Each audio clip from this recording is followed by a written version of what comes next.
Journalists around the world have a similar idea why we do what we do. Despite being from entirely different countries, we have a shared and intuitive understanding of what journalism is and should be. You could say we're so in sync, we finish each other's stories. But spending time at the Reuters Institute has led us to examine the purpose of journalism. What is journalism? What is it for? And why do we do what we do? These names, Michael Maina, Vincent Owide, and James Mureithi, might not ring a bell to many Kenyans.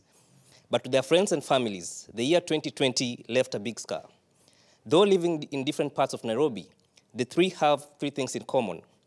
They're all young men, they all lived in an informal settlement, and they were all victims of police brutality.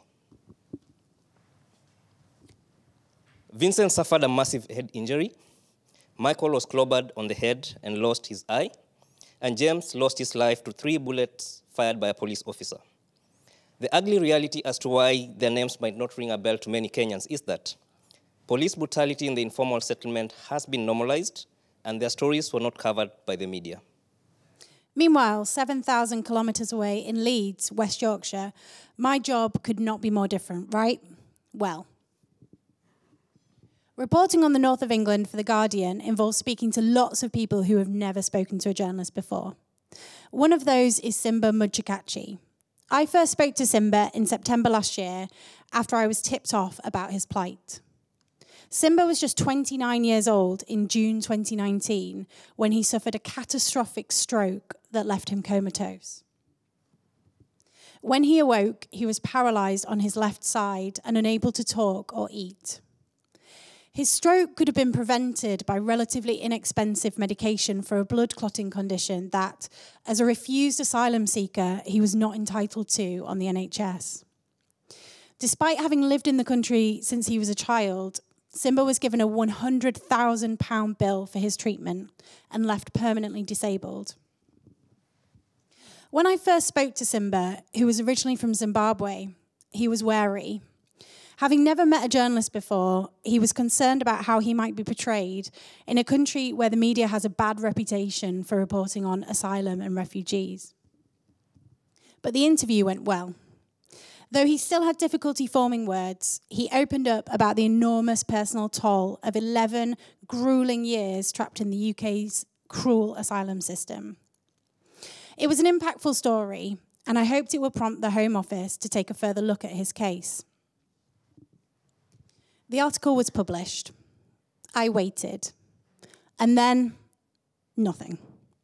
It made no difference. Life went on, and I came to the Reuters Institute. Then last week, an email landed in my inbox. After more than a decade of struggle, Simba had finally been granted refugee status and his NHS debt wiped. Though the Home Office didn't give reasons for finally approving Simba's application, he thinks my reporting made all the difference after all. The families of James, Vincent, and Michael have no hope for getting justice. This is because until now, nothing has happened and no investigation has been done. So when I was doing a documentary about these 3 victims, I wondered if news coverage would have made a difference in their stories. This is because the very few police brutality cases that have been covered in the media, we have seen the police being arrested and prosecution being done.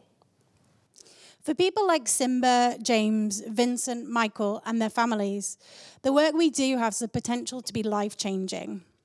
So it's hugely important we get it right.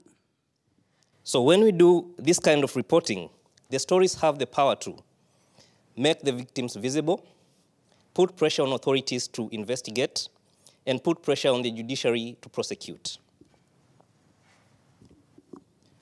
We work in the only industry that gets better when things get worse. For many people, we are the silver lining in their darkest hour.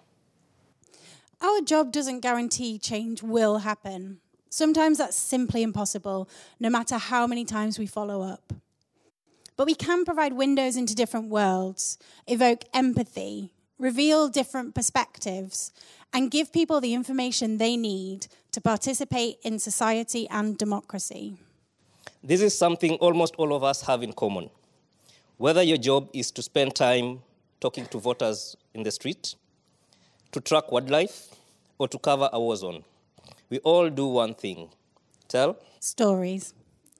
Whether they change the life of someone like Simba or simply tell people about the injustice done to James, this work matters, always.